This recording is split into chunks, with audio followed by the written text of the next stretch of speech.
Last week we talked about the king who has no qualifications to be king, but yet he's going to promote himself, and he has all this selfish ambition to have a position that he has no qualifications. So when we see this picture of the doe who has this tremendous rack, we see Abimelech. This is exactly what he wanted to do. Well, we know that Jesus Christ is the only king. True? He's the only one. I want you to quote with me Revelation 4:11 before we sing our song for this morning. Thou art worthy, O Lord, to receive glory and honor and power, for thou hast created all things, and for thy pleasure they are and were created. He is going to be King of Kings, and God is going to set him on the throne of David, and he will reign how long? Forever and ever. Turn with us to number 16 as Nancy leads us. I don't need that.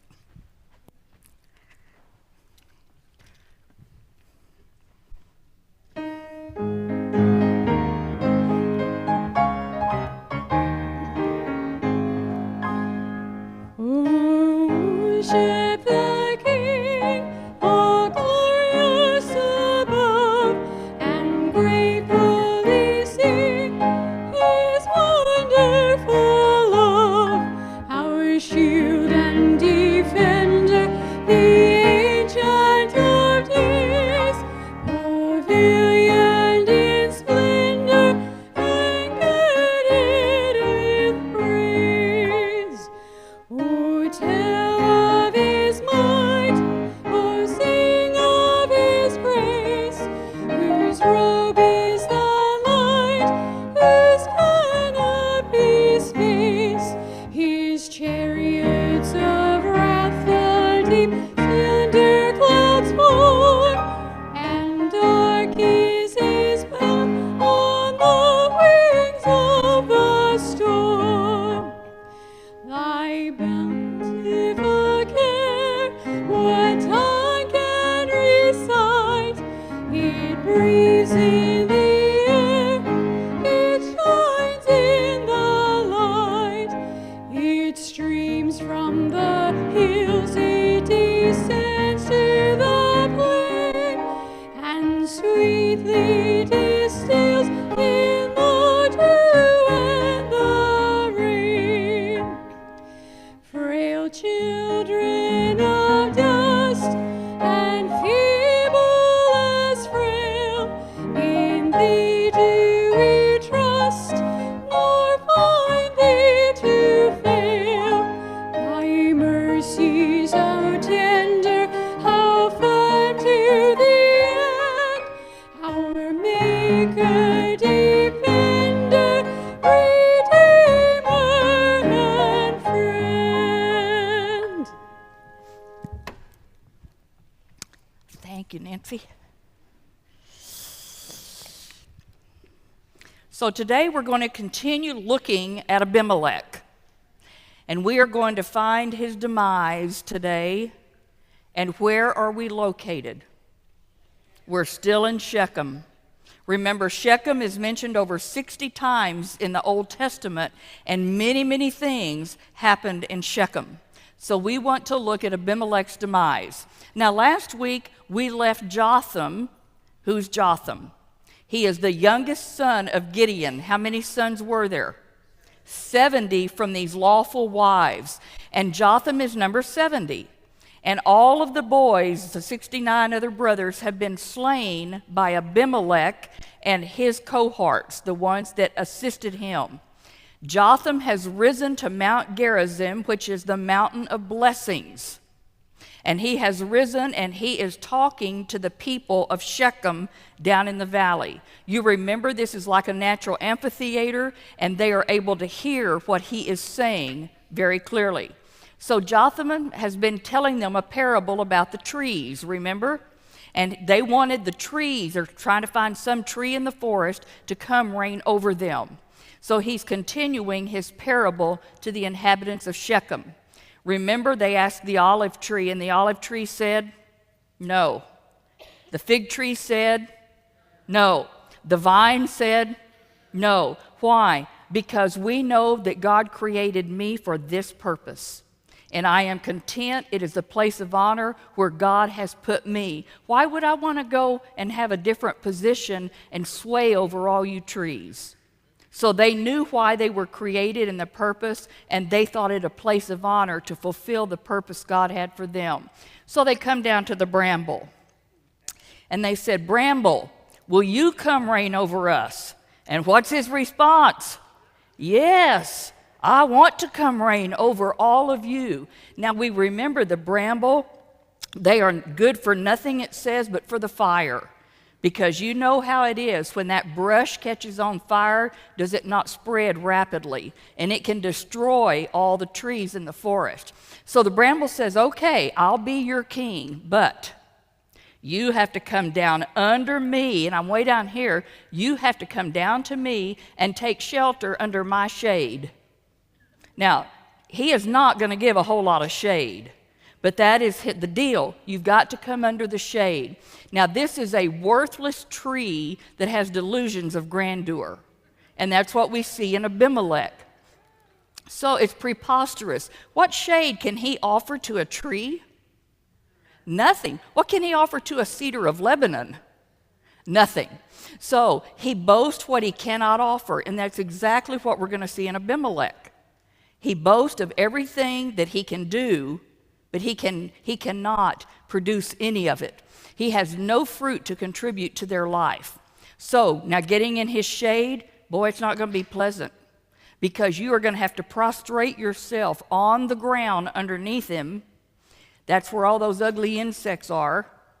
And what happens? You're going to have to be willing to be scratched with the thorns and the briars and everything that is part of the bramble bush. And here's what he says. If you do not come under the protection of my shadow, fire is going to come out of the thorn and burn every tree up, burn even the cedars of Lebanon. So that's what he told him. So he says, if you truly want me as your king, you want me to reign over you, you come here and you get under my shade. But if you're found to be a liar, then all of us are going to burn with fire. And yet they say what? We want you to reign over us. Now, I found this from William Shirer, who wrote The Rise and Fall of the Third Reich. These are quotes. He said, I saw this bramble-like tendency in an evil man named Hitler in September of 1934 at the Nazi party celebration in Nuremberg. The words he uttered, the thoughts that he expressed, often seemed to me, that is ridiculous. But that week in Nuremberg, I began to comprehend it didn't matter so much what he said to the people. It was how he said it. Hitler's communication with his audiences was uncanny. They became spellbound by what he was saying. He established a rapport almost immediately, and as he continued to talk, the rapport intensified. It deepened, and it was like he was holding them in a spell. In such a state, it seemed to me, they easily believed anything he said, even the most foolish nonsense. Over the years, I listened to scores of Hitler's major speeches. He said, I would pause in my own mind to exclaim, what utter rubbish he told them. What brazen lies he would tell them. But I would look around at the audience. Look at the people as they listened to him. His German listeners were lapping up every word as utter truth. That's exactly what we see in his Abimelech personality. It is also a type of Satan, the enemy. So, Jotham is now going to explain his parable to the people. And he says, if you have truly and sincerely dealt with Jerubbaal, who is Jerubbaal? Gideon. He became Jerubbaal after the victory of the war and driving out the Midianites. He said, if you're really dealing truly and sincerely with him, Now remember, Abimelech was responsible for killing all of Gideon's sons, right?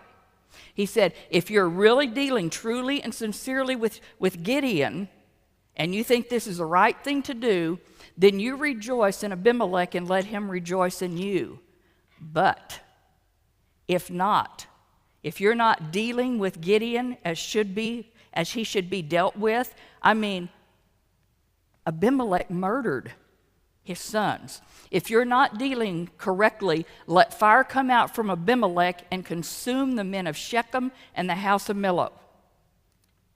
And then let fire come out from the men of Shechem and consume Abimelech. Now you keep this twofold curse in your mind now as we go through the rest of chapter 9. He goes on to say, let this marriage of the leaders and Abimelech become a disaster. Each will bring about the destruction of the other. It says it's like the total ruin of two enemies. It's like we're in a duel. And both of them are going to fire their atomic arsenal at the opposite party, same instant, and they're both on target. And they both are gone. So that's a commentator's view of this, and I thought that was pretty good. So Jotham's up on the mountain and giving his message. God's going to bring his judgment upon them and upon Abimelech for the evil that they had committed in killing all those sons of Gideon. And then he's assuming the role of king over Shechem, and we're going to find there's about 2 or 3 others on Mount Gerizim, all right, with Jotham. And we're going to look down in that valley of Shechem and watch God's hand as he brings to fulfillment the curse. Everything is God's doing, and we have a ringside seat. We're in the balcony watching, all right? Now, scene 1. Here's what's happening. The men of Shechem are conspiring to betray Abimelech. They've turned on him, and they want to get rid of him because of what? The evil spirit that God has sent. So what's happening? It says, God is often pleased to punish bad men by the very people that contributed to their elevation. Isn't that right? So he's going to chastise them with all the rods that they gathered around him. So Abimelech had all these people that aided him. These are all of his so-called friends, and they were in on it with him, and they raised him to power, and God's going to use them to destroy Abimelech.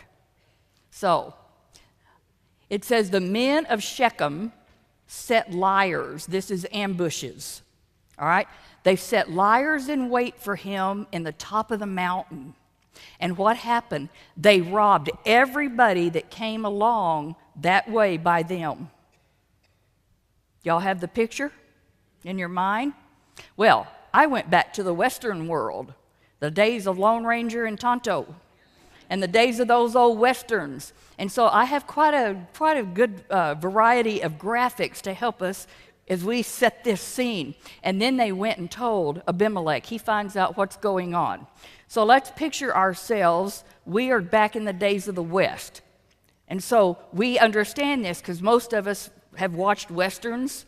Some of us that are a little older watch Lone Ranger and Tonto. We know how this works.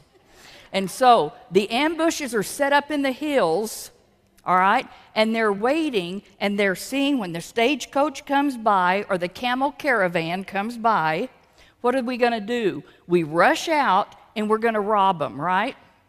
All right, and these are people that are passing on the nearby trade routes. Remember Shechem? Shechem was at a crossroads going a trade route of 3 different directions. Do you think it had a lot of traffic? Yes, many would come by here. It's in the center of the land, and it has a trade route through 3 different directions. So you know that a lot of people are going to be passing through there. They don't want to be robbed. But they're setting ambushes up in the hills to rob the people that come by on the trade routes. Now, the kings in this era, and we have to do this sometimes on roads we use, right? Have to stop and pay a toll. Well, the kings of this era forced taxes, tolls, tariffs from the traders and the merchants. You use my road, you're going to pay a tax to the area that I'm governing, right? And this helps fund my treasury. This is how I get some of my money. And you're using my route, you're using my road, you stop and you're going to pay me a toll. And that's how Abimelech would make some of the money. We all understand that. Now, I agree, I'll stop and pay your toll. But what were they supposed to get in exchange for paying the toll? You protect me. You are my shield against the enemy. And so the king is supposed to protect you from thieves and robbers. He is to be your refuge. And they say, I'll pay the toll, but it's your job to protect me. I want to get through your area. I don't want to be robbed. All right, so that's what's going on here. Now, what happens if the king fails to protect you? You get robbed. You get robbed. You lose maybe your merchandise. You lose the money. And then you are just out there, and anybody can take advantage of you if the king is not doing his job to protect you. And so here we are back at the West again. And so the stagecoach has been robbed, right? And if the local king fails in providing security, the traders don't go through his land anymore. It's not safe. You're going to lose your stuff. You're going to lose everything. And here you're still paying the toll. So Abimelech is losing money. And so we find out this king that's ruling over me, he cannot guarantee my safety. I'm not going his way anymore. So the king can't control his people or protect the area business. Word spreads. Hey, did you hear? Did you hear about that? Don't go through Abimelech's land anymore. What happens to his treasury? It suffers a lot, doesn't it? So he is angry, but this is paving the way to a road to rebellion of the people. So y'all have the scene here of what's going on, what the men are doing. And then they think, you know what? If Abimelech were to pass by here, our bandits up in the hills, they could kill him. Then we would be rid of him. Well, it's not going to be quite that easy. Why? Because we've got to fulfill the curse. You can't just get rid of Abimelech. You have a double curse going on here. So it said, let fire come out from Abimelech, and he's got to consume the men of Shechem. If we kill him, how is that going to happen? It won't. So Jotham's curse has to be fulfilled. Now, scene 2. Who do we have that has the gall now to come out and oppose Abimelech? Anybody? Oh, we have a guy. His name is revealed to us in verses 26 through 29. Who is this guy? His name is Gal. And Gal and his brothers decide, let's go over to Shechem. We're just going to go over there, and I want you to note he is the son of Ebed, and Ebed means slave. So I've gone from choosing the bramble king, and now I'm going to choose the son of a slave, because they're going to put their confidence in him. And boy, is he full of confidence. Here comes Mr. Big Mouth, who's going to make a lot of boast. So we have Gal. And if you stop and think about it, did Gal just come out of nowhere? Why is he coming at this time? Why didn't he come 3 years earlier, or 2 years ago, or a year ago?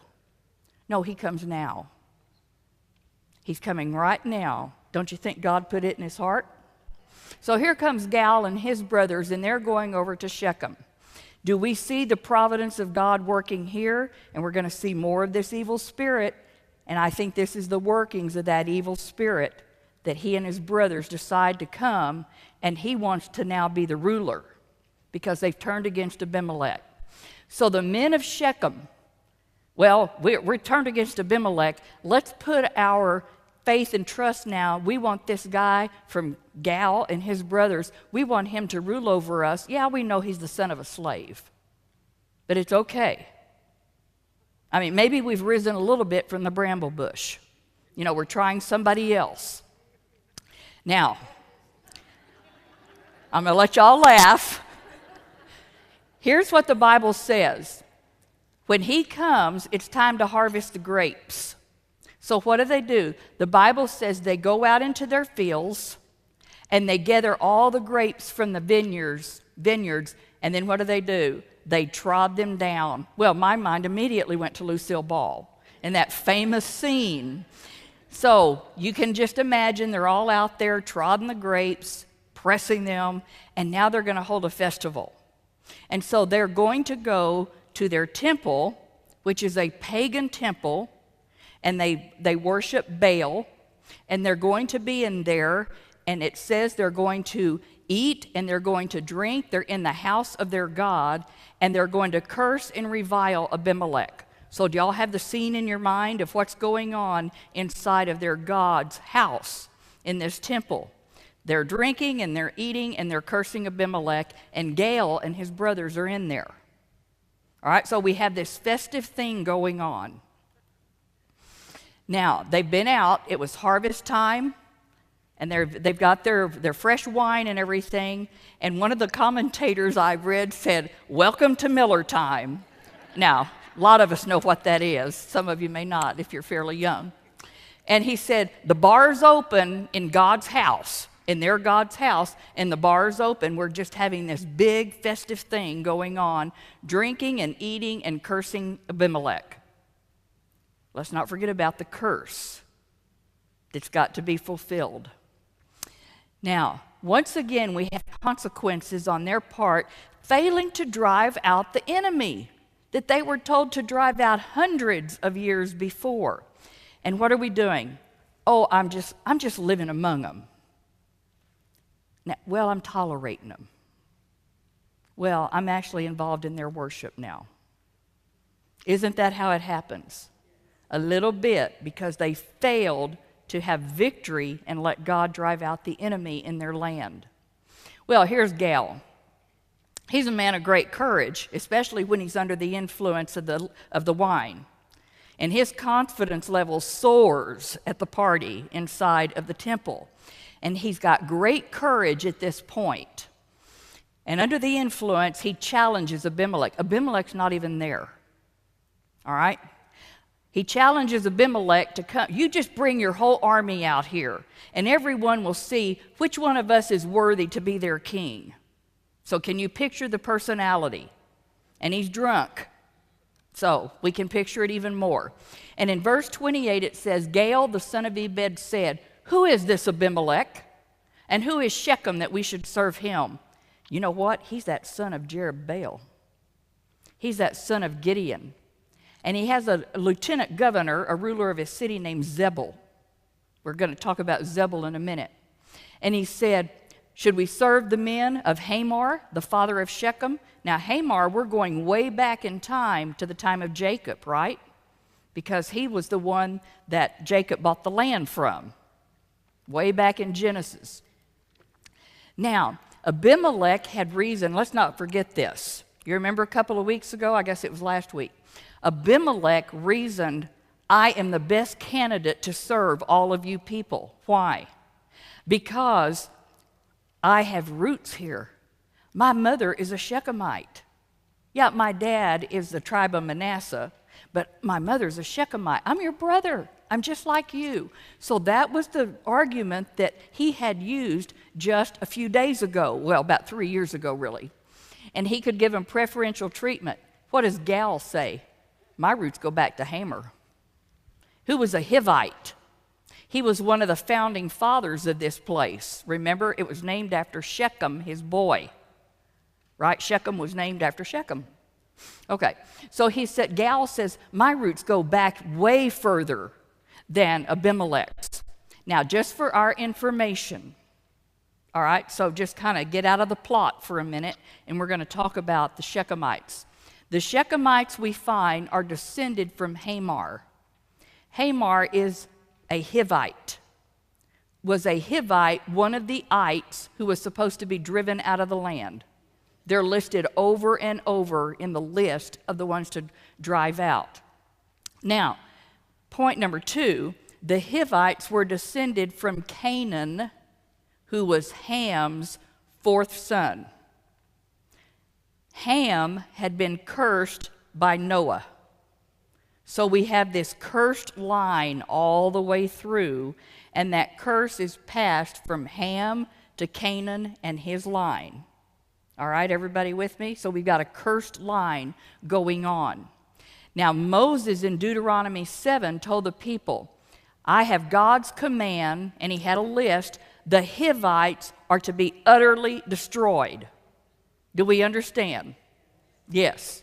Now, the Hivite, those ites that we have done lessons on before, those are pictures of attitudes and thoughts and sins in our life. Utterly destroyed. God said, I will give you the victory, but you have to claim it. They're to be utterly destroyed. Now, in Deuteronomy 7:2, he says, no, no, no. No treaty, no mercy. Do not intermarry and burn their idols in the fire. No. Nothing to do with them at all. You get rid of them. And in verse 11, he says, therefore take care to follow the commands, all the decrees and laws I give you today. Stay on the path. You don't go to the right, you don't go to the left, you have no compromise, period. They are to be utterly destroyed. In Joshua 3:10, when they're getting ready to go into the promised land now, listen to Joshua's command. The Hivites are to be utterly destroyed. Utterly. Now, the Shechemites were descended from the cursed line of Canaan, and what do we find now? They're still hanging around. So this is Gal, and who he's from. This is his line. Now, Gal challenged the people. I want you to remember the parentage of Abimelech through his dad Gideon. Why? Gideon was of the tribe of Manasseh. And he wants them to forget about that. He says, he wants them to remember that. I want you to think about he's of the tribe of Manasseh, and he was trying to get them away from the fact that Abimelech's mother was a Shechemite. See, he's trying to get them to focus on he was the son of Gideon. And y'all remember who Gideon was? He was the one that undercover at night did what? He destroyed those idols of Baal. And remember, the Shechemites in the land, they wanted to kill him. So he's trying to get them to focus on that Abimelech's father is Gideon, the same one that destroyed their idols. Okay, did everybody follow me? Oh, I hope so.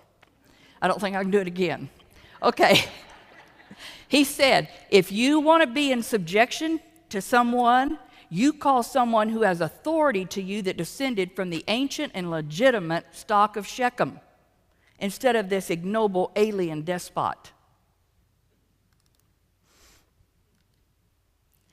Now let's go back to Genesis 12. Back in Genesis 12, who is just coming into the land for the first time? Abraham. Where does God have him stop? Shechem, at the oak and the plains of Moreh. And God said, I'm going to give you this land, you and your descendants. And the very next sentence says, who's in the land? The Canaanites were in the land. See, they were there when Abraham came in. Why? Because we have that cursed line from Canaan, who was the fourth son of Ham, the cursed one. Okay? Now, he says, why should you submit to a relative newcomer when the old guard is here? You know, I can go all the way back in my lineage. So Gal has the most compelling proof that he indeed has claim to the throne. Now, and then, remember, where are we when he's making all these claims? We're at the drunken festival inside the temple, all right? And he says, would to God this people were under my hand, and I would remove Abimelech. So we know that he is making a boast that he cannot carry out. Abimelech, you increase your army and come out. Is Abimelech even present? No, the scripture indicates in another passage that he's not there. So, scene 3. Now, we have Zebul's report to Abimelech and what he's going to recommend to him that he do. Zebul is Abimelech's ruler of the city of Shechem. All right? So he's like the lieutenant governor. So in Judges 9:30, it says, when Zebul, the governor of the city, heard what Gal, the son of Ebed, said, he is mad, because he's talking about my boss. All right? Now, So Zebul sends a report back to Abimelech, and he gives him a detail of all of the things that Gal was shouting off with his big mouth. And how popular, what did it say? The people have put their confidence in him. So he's already gained the popularity and the confidence of the people. And he tells Abimelech, here's what you're going to do. Here's the plan. You need to approach Shechem, bring your army, and it's nighttime. You all get all situated and you lie in wait in the field, and you're going to come attack at the morning light. Now remember, all cities back then had walls and gates, right? So we've got a locked gate into the city. So phase 1 of the plan, we're going to first have the defeat of Gal. And Abimelech divides his men into how many companies? 4. And so it's dawn, and he's been up in the mountains, and at dawn he begins to descend with part of his company down towards Shechem, which is in the valley. Now, Gaal has gotten up early. To me, that's kind of amazing that he's up early. So he's up early, and Zebul, which is Abimelech's right-hand man, they're there together. It's early in the morning, and they're both at the gate of the city. Y'all have the scene in your mind?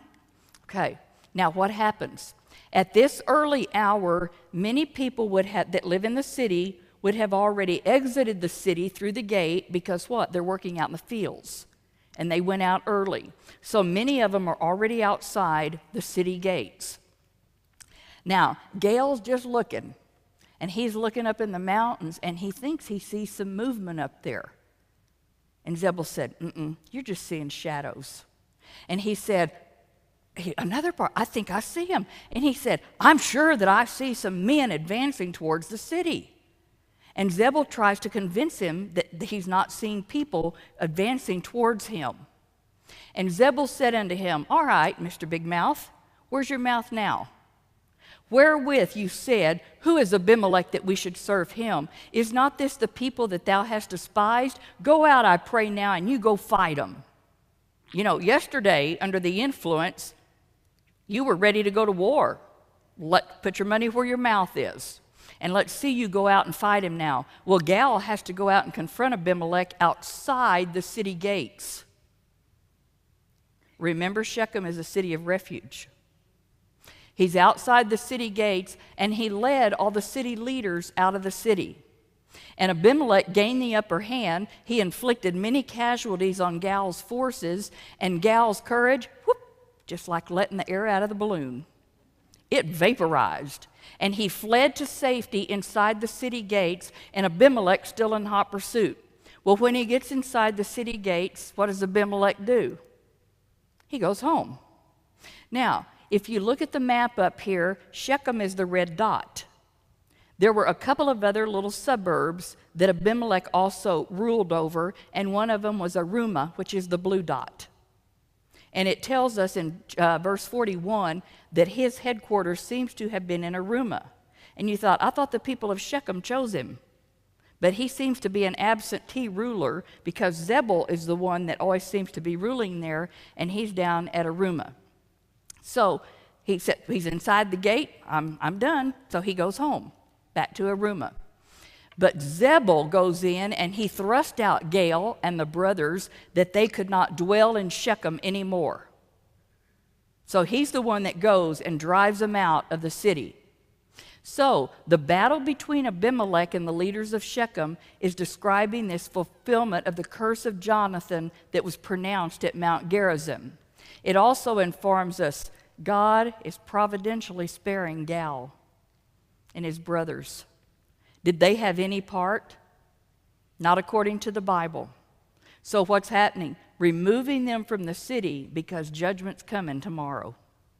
And so God providentially gets Gaal and his brothers out. So Gaal's departure from Shechem is going to spare him from judgment, and judgment is going to fall the next day. So God's getting the innocent out. I could go to a picture of the rapture, but I won't. But it sure is tempting. Phase 2. Next day, business as usual. And the people are going out in the field and telling Abimelech, you know, Gal and his crew are gone. Zebul took care of them. Everything's back to normal. Not really. Who still is full of wrath? Abimelech.